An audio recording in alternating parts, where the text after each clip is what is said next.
আজ আমরা একটা হাতের কাজ দেখব মুনমুনের, তার সাথে শুনবো একটা কল্প কথা। ফিরে আসার হলে তুমি নিজের থেকেই ফিরবে, ডাক পাঠাতে হবে না। ডাক পিয়নকে দিস্তা দিস্তা কাগজে ভালোবাসার প্রমাণ দেখাতে হবে না। মুঠোফোনে টুংটাং শব্দে বেজে উঠবে না তোমার টুকিটাকি কথায়। ব্যালকনির গ্রিলে বৃষ্টির জমা জল হাত দিয়ে ছুঁতে গিয়ে টের পেতে হবে না তোমার স্পর্শ। এক কাপ ধোঁয়া ওঠা চায়ে চুমুক দিতে মনে পড়ে যাবে না সেই হারানো সুর। মাঝে মাঝে তব দেখা পায়, চিরদিন কেন পায় না। দীঘল কালো দিঘির জলে পড়বে না আর তোমার ছায়া।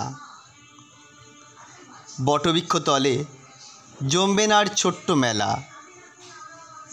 জ্যোৎস্না রাতে চাঁদের পানে চেয়ে গলা ছেড়ে গেয়ে উঠবে না মান্ডারের চাঁদ দেখতে গিয়ে আমি তোমায় দেখে ফেলেছি।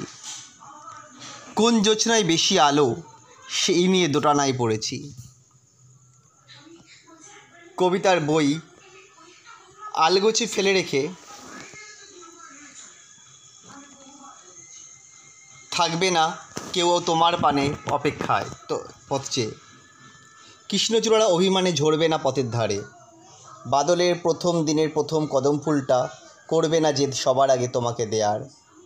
এত সব কিছুই হয়তো হবে না, তবু একদিন এসব হয়তো কিছুই হবে না আর, তবু একদিন তুমি ঠিক ফিরে আসবেই আবার।